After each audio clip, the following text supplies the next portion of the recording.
Question अगर आएगा कि डॉक्टर हेनीमन ने क्लासिफिकेशन ऑफ डिजीज किस बेसिस पे की है, तो क्लिनिकल क्लासिफिकेशन ऑफ डिजीज कहा गया है। क्यों क्लिनिकल क्लासिफिकेशन ऑफ डिजीज कहा गया है इस चीज को?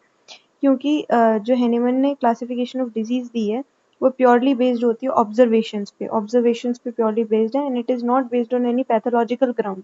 पैथोलॉजिकल क्लासिफिकेशन नहीं दिए हैं उन्होंने, ठीक है। ऑब्जर्वेशन बेस्ड पे डिजीजेस को क्लासिफाई किया है। The physician observe the patient clinically and based on the symptoms हम फिर उसको मेडिसिन देते हैं, रेमेडी देते हैं, ठीक है। तो हेनीमन ने अपनी क्लासिफिकेशन को क्लिनिकल क्लासिफिकेशन ऑफ डिजीज कहा है। ये एफोरिज्म नंबर 5 और 72 में मेंशन्ड है एक्यूट क्रॉनिक डिजीज के बारे में। क्लिनिकली उन्होंने क्लासिफाई किया है एक्यूट और क्रॉनिक, दो टाइप की डिजीज होती है। एक्यूट डिजीज का डेफिनेशन क्या है? दो एक्यूट डिजीज सडन ऑनसेट है, रैपिड कोर्स है और टर्मिनेट होता है आइदर रिकवरी में जल्दी से हो जाएगा या फिर डेथ हो जाएगा। एक्यूट डिजीज की डेफिनेशन तो क्या लिखेंगे? Those diseases with sudden onset, rapid course which terminate quickly either in recovery or death of the patient are called acute diseases. Diseases are caused by transient explosion of the miasm called latent sora के transient explosion की वजह से होता है acute diseases। और ये क्या होता है? बहुत ज़्यादा fatal और virulent होती है। acute disease caused by acute miasm जो कि डायनामिकली इन्फेक्ट करती है पेशेंट को when he is expose to some exciting cause, ठीक है। फिर क्रॉनिक डिजीज के बारे में इन्होंने क्या लिखा है कि क्रॉनिक डिजीज जो है उनका ग्रेजुअल और इम्परसेप्टेबल ऑनसेट होता है और slow unlimited and life long course होता है। स्लो अनलिमिटेड और लाइफ लॉन्ग कोर्स होता है। उसके बाद फिर क्या लिखा है कि नो टेंडेंसी टू रिकवर होता है। It might continue from one generation to another. Chronic disease continue कर सकती है and they can only be cured by homeopathic medicine. Chronic diseases जो है वो क्यों कॉज होती हैं? ड्यू टू क्रॉनिक मियाजम्स की वजह से, ठीक है। फिजिशियन जो है क्रॉनिक डिजीज के अंदर उसको फंडामेंटल कॉज फाइंड आउट करना होता है और एक्यूट डिजीज के अंदर उसको एक्साइटिंग कॉज फाइंड आउट करना होता है, ठीक है। और यहाँ पे क्रॉनिक डिजीज जो है क्रॉनिक मियाजम की वजह से होती है।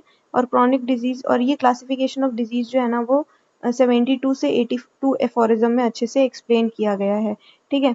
उसके बाद फिर यहाँ पे नेक्स्ट हेडिंग आती है एक्साइटिंग कॉज। एक्साइटिंग कॉज क्या होता है? Exciting cause can be defined as the cause which excites and bring about the acute suffering in a chronic case। acute suffering जो पेशेंट के अंदर देखने को मिलती है वो एक एक्साइटिंग कॉज की वजह से देखने को मिलती है। Identifying the exciting cause is the most important step in treating the acute disease के अंदर, ठीक है। तो अगर पेशेंट केस टेकिंग के टाइम बोलता है since that incident I am not feeling well, तो हमें समझना है कि वो एक्साइटिंग कॉज की बात कर रहा है, ठीक है। तो एग्जाम्पल यहाँ पे दिए कि last night I drenched myself in rain, since then I am having running nose. तो मतलब वो ड्रेंचिंग इन द रेन जो है वो एक्साइटिंग कॉज है और उस बेसिस पे हम उसको रस्टॉक्स मेडिसिन देंगे, ठीक है।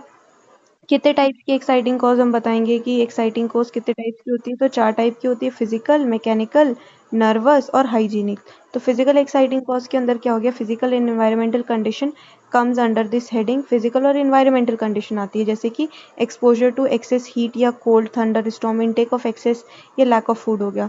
मैकेनिकल एक्साइटिंग कॉज के अंदर damage cause by physical trauma comes under this heading. Example injury, accident या फिर बर्न, इंसेक्ट बाइट, ये सेकेंड वाला मैकेनिकल कॉज हो गया। इंजुरी, एक्सीडेंट, बर्न और इंसेक्ट बाइट की वजह से मैकेनिकल एक्साइटिंग कॉज है ये। फिर नर्वस एक्साइटिंग कॉज मतलब बहुत फियर हो गया, शॉक हो गया, ठीक है, ओवरजॉय हो गया, ग्रीफ हो गया, जेलेसी, ये नर्वस एक्साइटिंग कॉज है, नर्वस साइकोलॉजिकल स्ट्रेस वगैरह। हाइजीनिक एक्साइटिंग कॉज के अंदर फूड पॉइजनिंग हो गई, pollution, lack of personal social hygiene, ये सब हाइजीनिक एक्साइटिंग कॉज का एग्जाम्पल है।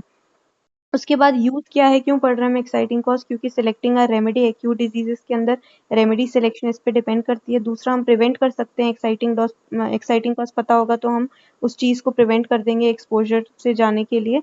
और एक्यूट डिजीज जो है जो कि सीवियर कैरेक्टर का होता है तो हम उसके ट्रीटमेंट में भी हम एक्साइटिंग कॉज को यूज करते हैं, ठीक है। तो ये हमारा एक्साइटिंग कॉज हो गया। उसके बाद फंडामेंटल कॉज क्या होता है? It is the cause of chronic disease. तो real fundamental cause of all disease कौन है? अपना मियाजम है। Real cause of chronic disease कौन है? मियाजम है। In his early day of homeopathic practice doctor Hahnemann ने क्या नोटिस किया कि केयरफुल प्रिस्क्रिप्शन देने के बाद भी होम्योपैथिक मेडिसिन जो हैं वो क्रॉनिक डिजीज में काम नहीं कर पा रही थी, वापस से वापस उस पेशेंट को डिजीजेज हो रही थी। तो एक्यूट डिजीजेज जो हैं वो अच्छे से ठीक हो पा रही थी पर क्रॉनिक डिजीज ठीक नहीं हो पा रही थी। तो 12 ईयर ऑफ प्रैक्टिस और रिसर्च के बाद हेनेमन ने पता किया कि इन सब के पीछे एक मियाजम कॉज है, ठीक है। क्रॉनिक डिजीज का। ही कॉल द मियाज्म क्या है, most fundamental and real cause of the disease miasm है। उसके बाद 1828 जो उनकी बुक आई थी chronic disease their cause and cure, ये बुक आई थी।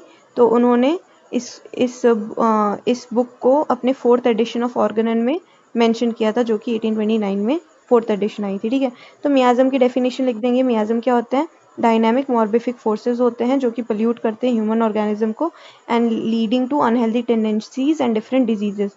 मियाज्म जो है वो ग्रीक वर्ड मियाज्मे से आया है और लैटिन वर्ड मियाज्मा से आया है। ठीक है, दोनों का मतलब होता है पोल्यूशन और स्टिग्मा। ठीक है, उसके बाद फिर हम देखेंगे यहाँ पे कितने टाइप के मियाजम्स होते हैं, तो दो टाइप के होते हैं, एक्यूट और क्रॉनिक मियाजम। एक्यूट मियाजम क्या होता है, डायनामिक मॉर्बिक फोर्स जो कि एक्यूट और स्पेसिफिक इन्फेक्शियस डिजीज कॉज करता है। एक्यूट मियाजम क्या करता है, डायनामिक मॉर्बिफिक फोर्स है जो कि एक्यूट स्पेसिफिक इन्फेक्शियस डिजीज को कॉज करता है। और एक्यूट मियाजम जो है वो दो टाइप का होता है, रिकरेंट, नॉन रिकरेंट। ठीक है, तो नॉन रिकरेंट वाले को हम फिक्स्ड मियाजम भी कहते हैं।